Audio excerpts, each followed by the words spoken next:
আজকে আমি ভীষণই হেলদি এবং টেস্টি একটা নাস্তার রেসিপি বানাবো। তো এর জন্য এখানে হাফ কাপ সুজি, 2 টেবিল চামচ টক দই নিয়েছি আর 2 টেবিল চামচ জল দিয়ে সুজিটাকে মিশিয়ে রেখেছি। এটা আধ ঘন্টার জন্য মেশানো থাকবে। এদিকে আমি একটা প্যানের মধ্যে 2 চামচ তেল গরম করে এর মধ্যে রসুন কুচি, আদা কুচি, কাঁচা লঙ্কা কুচি, পেঁয়াজ কুচি আর গাজর কুচি দিয়ে সামান্য একটু নুন দিয়ে ভেজে নিয়েছি। এর মধ্যে সামান্য একটু ধনেপাতা দিয়ে ভেজে নিয়ে এটাকে ঠান্ডা হতে দেবো। ততক্ষণে এদিকে আমি 1 কাপ খোসাওয়ালা সবুজ মুগ ডাল ভিজিয়ে রেখেছিলাম, সেই ডালটা পেস্ট করে নেব। এদিকে সুজিটাও ফুলে গেছে আর আমি মুগ ডালটা পেস্ট করে নিয়েছি।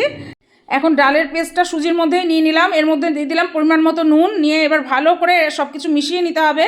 মিশিয়ে নিয়ে মিক্সির জারটা ধোয়া সামান্য একটু জল দিলাম, দিয়ে আবারও ভালো করে সব কিছু মিশিয়ে এরকম একটা থিক ব্যাটার তৈরি করে নিতে হবে। এখন আগে থেকে ভেজে রাখা সবজিগুলো এর মধ্যে দিয়ে দিলাম, দিয়ে খুব ভালো করে মিশিয়ে নিতে হবে। তো এটা কিন্তু ভীষণই টেস্টি হয় আর সেরকমই হেলদি একটা রেসিপি।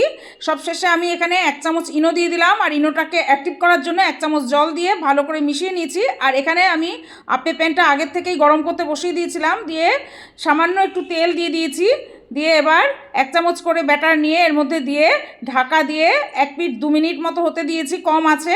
2 মিনিট পরে দেখো একটা পিঠ হয়ে গেছে, উপর পিঠটা শুকিয়ে গেলেই বোঝা যাবে যে এটা কুক হয়ে গেছে। এবার এটাকে উল্টে দিয়ে আবারও ঢাকা দিয়ে 1 মিনিট হতে দিতে হবে। তো 1 মিনিট হয়ে গেছে, এবার ঢাকাটা খুলে এটা নামিয়ে নিতে হবে। এটা কিন্তু টমেটো সস দিয়ে খেতে দারুণ লাগে। রেসিপিটা কেমন লাগলো জানি।